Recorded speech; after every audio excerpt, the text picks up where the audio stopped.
All right, y'all, we are back, and I hope you had a wonderful break. We were excited to kick off season 3 of Alumni on Air with this guest who is amazing, does so many great things. The former Barbarossa High award winning honoree, and it's just a great person. Honestly, if you know this individual, you're gonna love this individual, and if you don't know them, by the end of this interview, you will fall in love, and you probably will go follow them because they're that great. Thanks. But for those of you who are like, well, this new season 3, what is this? This is Alumni on Air. This is where we bring amazing alums like this individual sitting here and myself onto our podcast in our Alumni Impact Room in Memphis, Tennessee. And we share the stories of alums, how they came to Memphis, why they come to Memphis in terms of Teach for America, but also what other personal missions and visions they have, and how they completed their core experience, and then what are they doing now to fight for one day. And so we're excited. I am Dr. Jamisha Hayes, the Managing Director of Programs here at Teach for America, Memphis. And so that's who I am. I'm also a 2011 alum. So if you're trying to figure out who am I. And then behind the camera is the person I do all good things with, James Larkin. He's our Director of Alumni Engagement and Communications. And without James, nothing would be happening because the tech, he got a whole system going on back here, headphones, not my thing. But enough about us, this amazing guest. Who are you, and tell us a little more about your name. So I'm Randi Cuzma. I'm a 2017 alum. Okay. My name, I love telling people this. I was named after my granddad. He's also named Randy. And he was this BMX coach way back in the day, but he was a little person, and I was named after him. He was this amazing BMX coach. He was a cyclist coach for the Olympics, great person. So I love telling people where my name came from. I love that. Yeah. And so I love the stories when it's like that, where it's a connection. I did not know your dad did all of that. Mm-hmm. Wow. Mm-hmm. Do you have any cycling? No, I played roller derby for many years, so I like 8 wheels a lot better than 2. Okay, so tell me a little bit about where you're from. So I'm from Memphis. You're from Memphis? Mm-hmm. Why did Randy? I thought I put you somewhere else and came back. Did you go to college away from Memphis? Mm-hmm. Why did I put you away? Mm-hmm. Okay, well, look, see, I have completely, Randy, I promise, I have always said that you went away from somewhere, came back. Okay, so tell me more. So you're from Memphis. What part of Memphis you grew up in? So I grew up around different parts of Memphis, but like my granddad, I lived with him for a while. He lived in Raleigh, and I actually ended up teaching for many years in Raleigh, around the corner from where like multiple family members went to school. I'm from Memphis as well, and I grew up all over as well. But I ended up being able to teach in my where my dad's people are from, part of the city they're from, and so that's really similar cool. situation. Really cool. And then it was really funny because my dad was also a school bus driver at one point in time in his life, and literally one day he was picking the kids up. They're like, "Mr. Hayes, you look like Miss Hayes," and they were like, "Wait a minute, is that your dad?" I was like, "Be quiet, yes." That's great. But yeah, definitely keep it all together. Yeah. Okay, so tell me about your core experience. Like, so in terms of college and all that, when did you get introduced to Teach for America? I was actually introduced for TFA when I was in grad school. So I started the core with a master's in social work, and I was an intern as a school social worker at Rise Academy. Wow. And they're a big TFA school, and I was talking to several teachers there, and they're like, "Yeah, we're in this program, we really like it." And I was like, "Oh, I'm not ready to immediately jump into school social work. I want like a broader depth of knowledge about education." And so I thought, why don't I teach for a couple of years and see what that's like, and it can inform my practice a lot better as a social worker. And I ended up loving teaching. Of course, that's what happens, y'all. And I tell people all the time, I use my social work master's degree and bachelor's degree every day. Really? Like I use the skills from those programs every single day. Oh, and so I was going to ask about that. So that's really great that did transition, because a lot of people get into teaching and then they go into social work because of the things they see. Right. And so you're one of the people that I know that flipped it and was like, hey, actually I can use this to help with my kids. And I feel like I have a much broader, like larger impact working in a school versus just working with a couple of kids or in a small group. That's actually a different perspective. Mm-hmm. And so tell me more about your core experience, because you came in as a grad student, so you would be what's kind of considered some of our non-traditional core members. Right. So what was that experience like? Not only did I already have a master's degree, I had 2 kids. I have a husband. I was very, very different. I was a lot older than the typical core by a few years, but with 2 kids, like, it was intense. Yeah. It was great, and I still talk to a lot of the people for my core year. Yeah. And I had a really good time. So tell me about the summer training experience then. We call it pre-service now, back then it was institute. Yeah, and that was so different because not only was it at University of Memphis, I had just graduated from there like 3 weeks before institute. Oh my goodness. Oh my Actually, gosh. one of the days that we had institute, I was like, I have to go drop off my cap and gown. I'll be right back. Because I still had it. But it was very different being a mom. Like, there were times my daughter came with me to different classes that we would take. Yeah. She's got to come with me. I love it. Come on, mama. Come on, parents, and look. My mom would do that with my sister, bring her along. I think that's beautiful. And I think also, how old was your daughter then?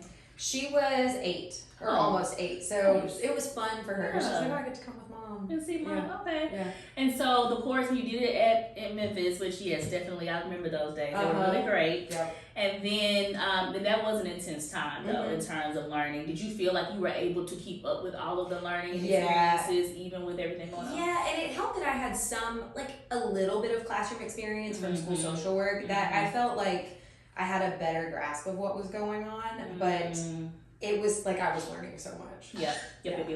And so with that, then what did you teach in the summer, and then how did that translate to the fall?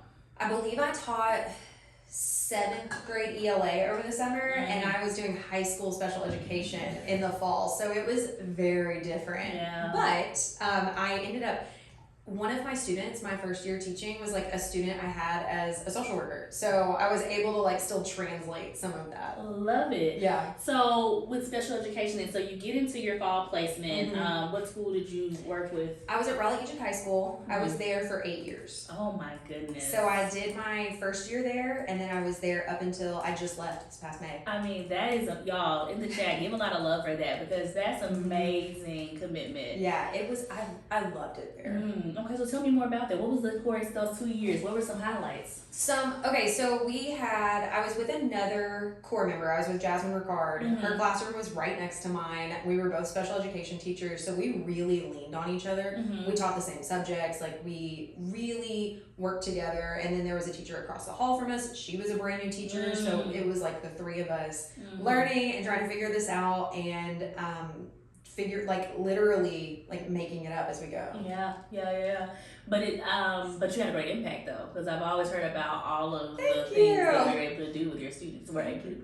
Yeah, I loved it. I ended up, so I left there as the RTI lead and the special education chair, but I also did a lot of the engagement as far as like pep rally planning and homecoming planning and just a lot of the fun stuff that high schoolers get to do, and that was probably my favorite part. And I bet, and people don't realize, but those are the rewarding things as a teacher. I know I started our cheer program, and I started after school just leadership development, identity development program called Girl Talk at my school. And was I tired? Yes, absolutely. But it was the thing that I couldn't wait to get the day over with to get to that thing. Right. The pep rallies were so fun. Going to the basketball games and things it was a lot of fun. And I found that the relationships built in those spaces translated into the classroom. Absolutely. And so it was really great because I knew if I'm building relationships with these students in a pep rally, it's translating to they're doing better in my class. We're working together a lot better. There's not a lot of animosity or I don't want to be here. We get to do all the fun things. And it just sucks you in. You think you're going to be there for a little while, but then when you get to be a part of the family, you get to be a part of your family. And for you in high school, you get to see kids graduate. Right, and I was one of the senior sponsors, and so we would take the kids, we took the kids to DC and to Chicago, and we would do all of these really fun things, and that's what I looked forward to. I love that. And so you did your core commitment for 8 years in the core your placement school, which usually people think we only do 2, y'all. That's not true, as you can see. Randy is not the only one. I did 4, okay? No, but lots of people could stay committed past that and past 2 years. But you know, making that decision to stay, just so everybody hears it, what was the reason to stay for past the 2 years? You could have went to another school. You could have done something different. Absolutely. No, and a lot of it was the relationships that I built with families, with students, the coworkers I was talking about. Like there were so many times where I resigned and then went right back because I'm like, I can't leave these people. So my former coworker, her name's Dominique, we are still really good friends. Like we just talked yesterday. A child brought a snake to the school. So she's telling me about that. But I couldn't leave because of that. So my work isn't done here. And finally it felt like my work is done. And that's something that I think too people should pull in. Is like you lean in, you give your all, you give your all you can, and also listen to yourself when it's time to move. Because sometimes when we do things when we're not fully in it, it has very drastic consequences that we don't even realize it. And so I love that you said that once you felt complete, you said okay. So how did you do that transition, and then what did you transition into? So I ended up transitioning over the summer. I took a job at a charter school. I'm teaching middle school now. So I'm doing the same roles. Like my roles haven't changed, but I'm in a different area of Memphis. I'm with a different age group. But finally I realized, it was like, I've put in a lot of work in this school. My time with high school, I needed a change. I didn't want to be stagnant. I didn't want to just do the same thing forever and ever. I'm in grad school now, so I said, let's just change some things. And I have a friend I went to grad school with who is at this charter school. She's like, hey, just come check it out. So I just checked it out, and I was like, I really like this. I'm at Believe Academy now. Oh my goodness. So tell me about Believe. What pulled you into Believe, and what are you doing now? They have a really good sense of community. Their board, it's people who live in the community. They're really into revitalizing the community. The school itself, we're a really big community, and I really liked that sense of belonging. And I think that for teachers listening, but also school leaders who are listening, or just other people, it's important to know about that part about belonging. When you think about, we say that a lot about kids, but teachers need that too. Absolutely. Teachers have to feel like they're safe. They have to feel like they are actually, they matter and they're valued, their opinions are valued, and that they can have a balance of a life and do the work, because it's so much that you take home, but you want to also make sure that you feel okay to say, you know what, and today I'm going to not lesson plan. I'm going to just take a break and get a coffee or something. Absolutely. And so you need a school environment that encourages that, and it seems like you're getting that. Absolutely. Like my sped director there, she's amazing. Like my coworkers are amazing. Admin, I feel really included. I feel heard. I feel like it's a great environment. And so when we think about when you joined TFA, you know, we all had to write the reason why we joined TFA. And it's usually tied to that vision in some way of like one day all children have access to excellent education. What about what you're doing now aligns to the vision that you initially had, and or did it change, or has it evolved? So it's definitely evolved. Okay. Like the teaching aspect ties into the one day, just because I'm in the classroom. I'm still like that direct instruction, that direct involvement and impact. But I have broadened and widened my scope. I'm in a program now for education policy. Like I really see myself at the policy level. I can see that too. Because, and I don't want to bring down the vibe, but special education in Tennessee, there's a lot of work that needs to be done to make it equitable for everybody, and I want to be that person in the room doing that. And I think, I love that you said that it evolved, because I think people are evolving. We work in a human-centered field, so we have to allow ourselves space to still have the same core mission, which is kids having excellent education. But you got AI now, you have different things that we have to then incorporate to honor what's true for now, but also looking into the future. Absolutely. And so I love that you are pulling your educational experiences, pulling all your experiences and using that for policy. I think you would be great. I appreciate it. And then in terms of, so with what you're doing now, that you do a lot. Yeah.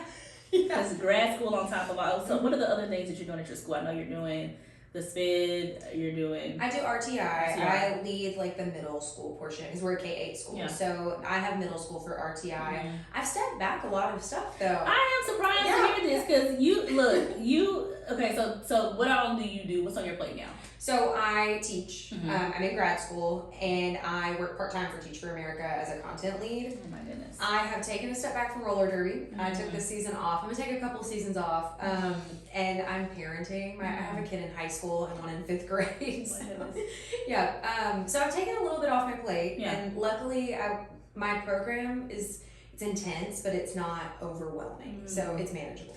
And I wanted you to share that because I think sometimes, you know, when I was in the Corps, it was like, actually it was first year, second year, do your master's. Yep. It just became very it's like a stepping stone, and it was always intense. It was, and people didn't understand. Sometimes you gotta vibe it out. Yeah, sometimes you have to allow, and that there's not an imperfect timing. Like, I think everything happens in its timing that it should. Yeah. And so when you think about it, you doing the way you're doing it, you're still like, not only bypassing that was really powerful. Yes, you took away from roller derby, but you added something really powerful still on, which is now you're a content leader. Mm-hmm. Tell me more about this content leader role. What are you doing? I am really enjoying the content lead role. Okay. So I have a group of special education teachers that are 1st and 2nd year Corps members, and I'm giving them the experience that I didn't get in the Corps, which was a very like special education policy focused time. We Teach for America, they had people who were providing that professional development for special education, but it wasn't focused on special education. Yeah. And I want to make sure that they feel so supported in what they're doing, and they're able to advocate for their students, they're able to empower their families, they're able to feel confident in special education is tough. It is. Like it's federal law, it's tough. And so I want to be that person for them. And I think that's powerful that you have done all the amazing things. You could definitely be well in your right to say, I don't want anybody to bother me. I've done it. I've given all I can. But you still found a way to give back. So even though you took something off, you gave something that now is going to touch hundreds of kids because they're teaching the teachers now. Our current Corps, the 2025 Corps, on 2024 Corps. So that's amazing. So to wrap up a little bit, I always like to end with giving advice. You know, already you're paying it forward with the way you're doing as a content lead for the Memphis region. But what advice would you give to Corps members or people thinking about joining the Corps listening to this podcast? So if you're thinking about joining the Corps, my first piece of advice is to look at your local city's Teach for America page and apply. Just apply. I applied not thinking I was going to get chosen. I applied we'll see what happens. Just apply. For those who are already in the Corps, my biggest piece of advice is find your people. So my little group of friends from my 1st and 2nd year, we spent every week together. We got dinner together. We would, it was always at my house because I've got kids. But find your people and hold on to them. And then find a hobby. Especially for alumni, find a hobby. Even if it doesn't have to be an intense sport like I chose, but it could be, knitting or painting or cooking. Find something that keeps you grounded when it gets really tough. That is the best. That's advice for me as an adult. I literally was talking to my friends and I was like, what is my hobby? And it's just you can get so engulfed in education policy, what's happening, that you don't take time to breathe. Absolutely. And that's part of why I'm starting this new series for alumni engagement for this year. It's going to be all about rest and rejuvenation. And so all of the engagements, or at least majority of them, will be focused on some form of either trying to figure out leading into a hobby. We're going to do walking, we're going to do hiking, we're going to do yoga, we're going to do some painting. So something so that you can remember, because you actually can be the best activist is someone who has the energy to actually fight. Exactly. You don't have energy if you don't have rest. Right. And so I think the hobby allows you to get some rest while still getting your brain going. Absolutely. And maybe even think about something creative and meet different people. Any other advice for alumni? That was really good. I think the biggest thing is recognize what burnout looks like. And once you recognize what it looks like, it's really easy to beat it. Ooh. Because burnout, especially for those alumni who are still in the classroom, it's really easy to get bogged down and get tired because there's a lot going on. There's a lot going on. Yeah. It's a lot. It's a lot, y'all. Don't let this fool you. It's a lot. So I think you're spot on. And I think so in terms of recognizing, so how would you advise somebody got to burn out? Because I think I experienced, I was telling James the other day, I'm like, I'm a little burnt out. I've been here a decade, you know, at Absolutely. Yeah. And I'm like, this is a long time. I realized I was starting to enter like that stage of burnout when I was getting really apathetic. Like once you start feeling that apathy, like, oh, I don't care what happens, or you know, that like I don't care, that's your body's way of saying something's not right. Yep. Like where's your passion, where's your drive? Yep. And so sometimes you just have to step back. Yep. I think sometimes you have to say no so you can say yes. Absolutely. And if you don't take that time, and I'm living proof, and I had and at the end of the day, like I said, everything happens for a reason, and will all prepare you for whatever the next thing is. So I had a moment where I was a part of a fellowship last year, and I had a lot of stuff going on in life. And I had always prided myself on, if I say I'm gonna do something, I'm gonna do it. But I think somebody tried to tell me, they were like, you know what, this might be a time you say no. And I was like, no. And I just pulled myself through it. And I'm glad I finished it. However, who I am right now, how much more joy I have, how much more space I have in my heart and just it being, I feel like people would have benefited more to see that Jamisha first time meeting me versus, you know, grieving Jamisha, caretaker Jamisha that's like literally burning the bin out. I didn't know if I was going to come. Right. I mean, still, it was human. People got to see me in a more very human space. Well, but, and I think that leads into it's okay to fail, quote unquote. I was in an EDS program a few years ago, and it was too much. And I had to say, like, let me take a step back from this, and the program will still be there in a little while. And I was better for it. Yep. Like, I was better for it, and it opened the door to all this advocacy work that I'm doing. And so it was like it needed to happen. Yep. And I think you're right. I think if we slow down, that's why I'm talking about rest. Seriously, y'all. I'm pushing more rest, because when you slow down and you take a break and listen to your body, you will be amazed at what all you can do and what you can be strategic about it. And so I really do want us to lean more into it and be honest about where we are. And don't forget, I love that point you said, find your person and hold on to them, because this work is hard. Absolutely. But if you have somebody to do it with, great. It's fun. It's so fun. Yeah. Well, we just like literally, I knew it was going to be amazing. First episode back, you got a lot of good stuff, a lot of good tips. Make sure you get down in the chat and you share some of the things, the big takeaways that you took from this conversation. Even be honest right now. Say how you're feeling. Are you feeling some burnout? Do you feel that apathy coming in? Do you need a group? We have, as an alum, we have so many here. If you let me know, I can connect you with someone. If you are needing something to do, we have a rest and rejuvenation series coming out. So be on the lookout for that so that you can find ways to just have fun and connect. And then please reach out to Randi within reason. Absolutely. Because as you can see, wealth of knowledge, wealth of just inspiration, and an ability to show you how you can do all the things you want to do, but still keep it manageable and not lose yourself in doing it.